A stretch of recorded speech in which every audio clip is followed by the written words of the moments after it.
Yo, what up, Street Gods? Eric Kim. All right, some more turbo thoughts for you. So this one is how to ignore, the art of ignoring, etc. So first and foremost,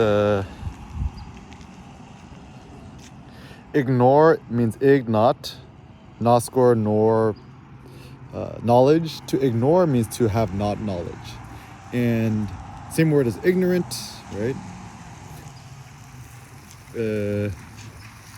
To become wiser actually means to become more ignorant of superfluous things.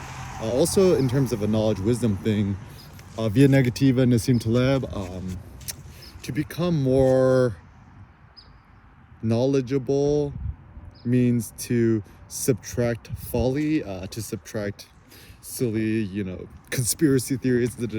Even to become rich means to just like not waste your money. So think about it this way, right? It doesn't really matter who you is. So you don't waste your money on a phone, on an iPhone Pro. You don't waste your money on a car, on a home, expensive rent, etc., or clothes or stuff. You finna be rich super easy. Like it's like even me and Cindy, right? We live a more aesthetic lifestyle, and the commons and zeros keep accumulating because I just use a beat up iPhone SE, even though I could afford like 500 iPhone Pros pluses. We don't own a car, we just share one. And even with clothes and stuff like that, the reason why I don't like to buy new clothes is I'm so insanely picky about things. And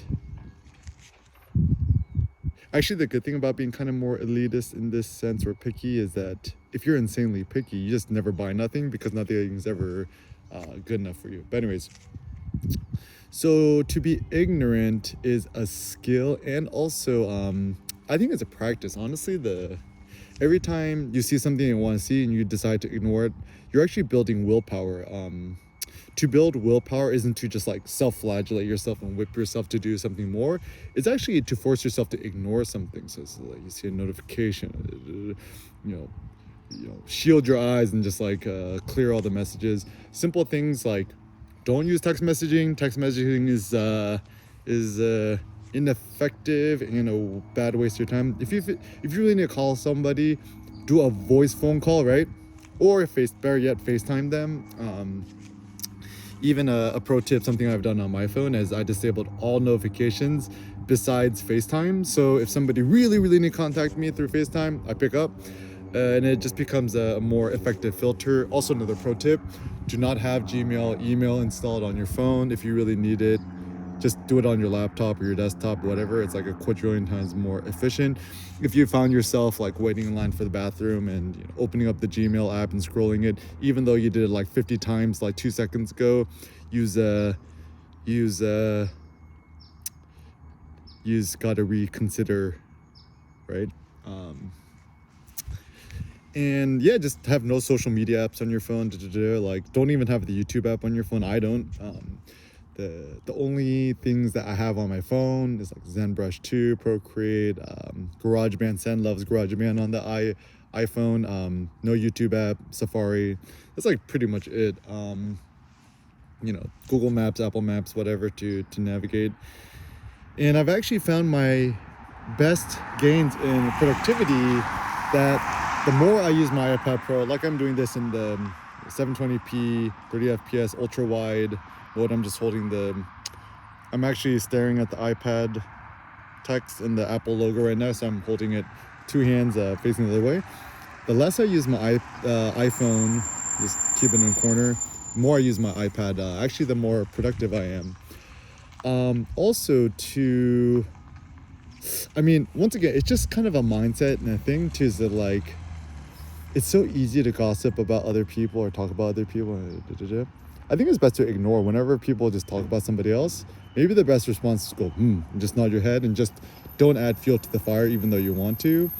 And I don't know, I think there might be some sort of gossip instinct within ourselves, because to gossip about others, back in the day, you're all in a tribe or you're on a little cave together. To have additional knowledge about other people might have been positively good, because it could be a matter of death or not, or also potential you could gain from some sort of situation. But it looks like in today's world, like, what does the marital status of Jay-Z and Beyonce have to do with my personal life? So celebrity gossip and things like that, it's kind of this weird, it's kind of like pornography but not as efficient. It's like, to hear about the last thing Kanye said or whatever, it's like, how does this have any effect on your own personal life? So actually, to become more self-centered and self-focused is actually a virtue, not a vice. And even nowadays, like, a pro tip too is like, maybe it's even a good idea, don't ask people how they're doing, because that's kind of a superficial question. Maybe tell, and keep your family, keep your inner circle super small. Like, honestly, at this point, is more like me, Cindy, Seneca, and my mom. That's pretty much it, like my sister. And you got to cultivate and curate your inner circle, and spend 99% of your time creating media and only 1% or no percent consuming media. Like, even nowadays, like, I haven't really read anything for quite a while, ever since the birth of Seneca, except Jeff Bezos' Invent and Wonder. Very, very good. But I don't know, like, you spend a whole time studying the past and you have a whole well of knowledge that you could draw on based on your own personal experiences or ideas that have been filtered through you. I mean, I probably read all the books of Seneca like a trillion times. So a lot of these like bad stoic strategies and stuff like that, essentially it's what's distilled. Typically thoughts which are distilled over long periods of time are good. Even the ideas I'm sharing with you have been like 5-6 years in the making. And to ignore, this is another, sounds bad, right? To ignore is to see other people as beneath you, and whatever they say, they don't say, they do, they don't do, whatever, it doesn't bother you because you don't set them to the same high standards you set to yourself. So actually, in some ways, it sounds bad, but to think of other people as more lowly will help you retain your Zen calm. Like, people want to drink Starbucks Frappuccinos, like, I'm gonna be picketing in front of a Starbucks, like, don't eat Starbucks Frappuccinos, right?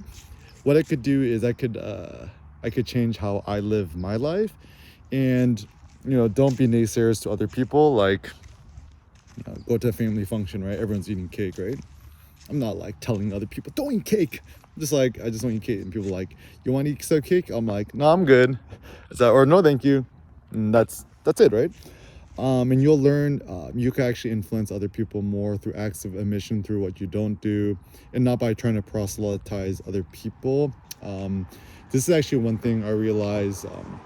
Ironically enough, the best way to evangelize other people isn't through like telling people that they're going to go to hell, but just set a good example, be nice about it and stuff. Actually, even something I've realized, even the Jehovah's Witnesses who just set up those peaceful stands, just kind of chilling there, smiling, that seems like a good strategy. Just, you put yourself there and you're not aggressive about it. And if people's curious, they come up to you and talk to you. And so, yeah, just put your messages out there, be nice about it. Don't try to force it upon others. And ultimately, just know that it's all just your opinion. It's just what you think. And everyone has the right to either, hear what you have to say or ignore you. And actually, in terms of a successful thinking, the more you kind of alienate people, or the more people who start to unfollow you, is actually a sign that you're becoming quote quote more successful, because the thoughts at least are more interesting.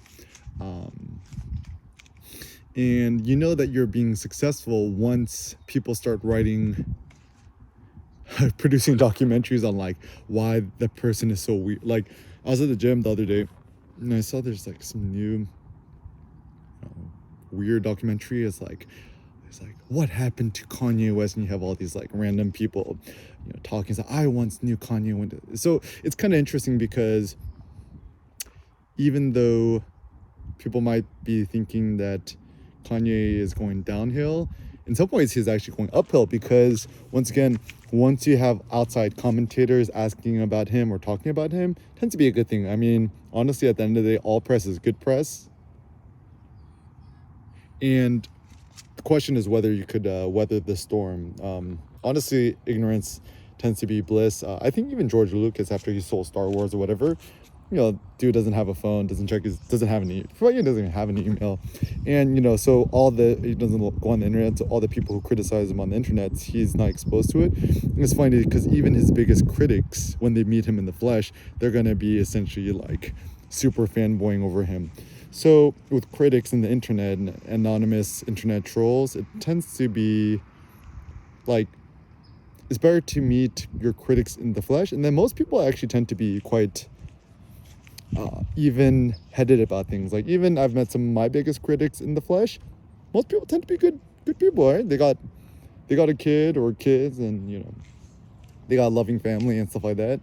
So I think a lot of the hate on the internet is just kind of misguided love. If somebody who's a deep critic or a deep hater is actually a low-key lover.